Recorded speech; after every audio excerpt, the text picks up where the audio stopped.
Vamos a tomar contacto con Nivaldo Mochati desde nuestro medio asociado Radio Bio Bio para analizar este tema. ¿Qué tal, Nivaldo? ¿Cómo estás? Buenos días.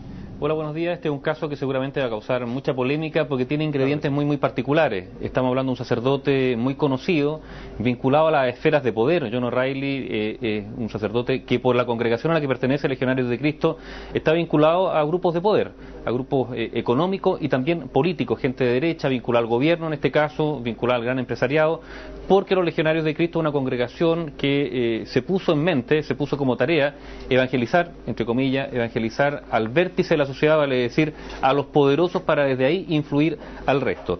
¿Es O'Reilly culpable o inocente? Eso tendrá que determinarlo los procedimientos judiciales, tanto canónicos como la justicia civil, y por lo tanto, mientras tanto, hay que asumir que es inocente. La presunción de inocencia tiene que correr sobre este caso, independientemente de que en relación a los Legionarios de Cristo pesa una historia negra de la congregación que hace que inmediatamente se alimente la sospecha, porque estamos hablando de una congregación fundada por un criminal, esa es la palabra exacta para definir a Marcial Maciel, el mexicano que fundó esta congregación, que abusaba en su entorno de seminarista, que tuvo una mujer con la cual tuvo una hija, y además, ojo con esto, abusaba de otros dos hijos que tenía esa mujer con la cual él se emparejó.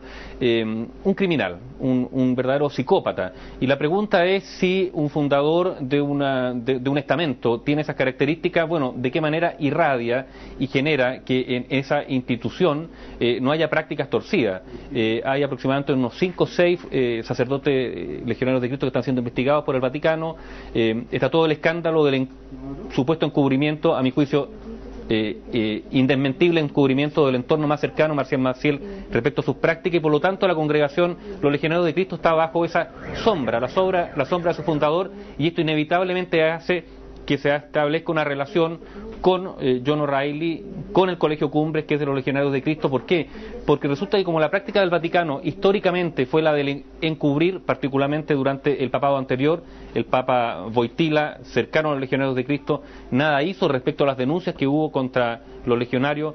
Un hecho distinto, una actitud distinta fue la que asumió el actual Papa, el Papa Ratzinger, y por lo tanto uno podría decir, bueno, estamos ante una situación compleja donde hay que presumir la inocencia de O'Reilly, a pesar de que hay un antecedente de una congregación que durante muchos años vivió en la oscuridad, por así decirlo. Yo quiero detenerme también en que aquí ha ocurrido un fenómeno muy interesante, que tiene que ver con este caso O'Reilly, que tiene que ver con lo ocurrido con Christian Precht y otros sacerdotes. La Iglesia y los curas han dejado de ser intocables. Lo fueron durante mucho tiempo en nuestra sociedad y en otras sociedades, en la sociedad occidental en particular, en otros países, pero particularmente en Chile. Bueno, eso se acabó, y probablemente lo que ha ocurrido es que la Iglesia ha ido detrás de lo que la opinión pública o la ciudadanía o la sociedad avisora. Mira la Iglesia.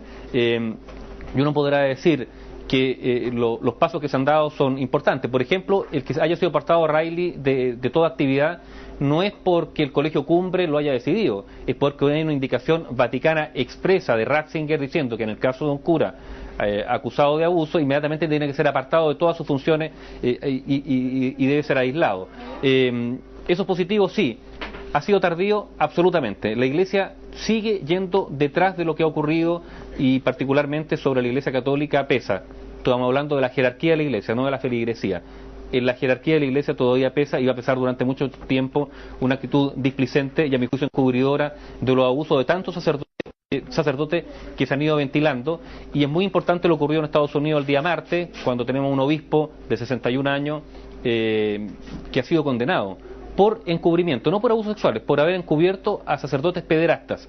Quizás los Estados Unidos, como en algún momento marcó lo que fueron las denuncias contra sacerdotes católicos, tal vez lo ocurrido el martes en Estados Unidos también abra una nueva puerta, que es la indagatoria y la acusación, incluso penal, de parte de la jerarquía que encubrió a sacerdotes que abusaron de menores.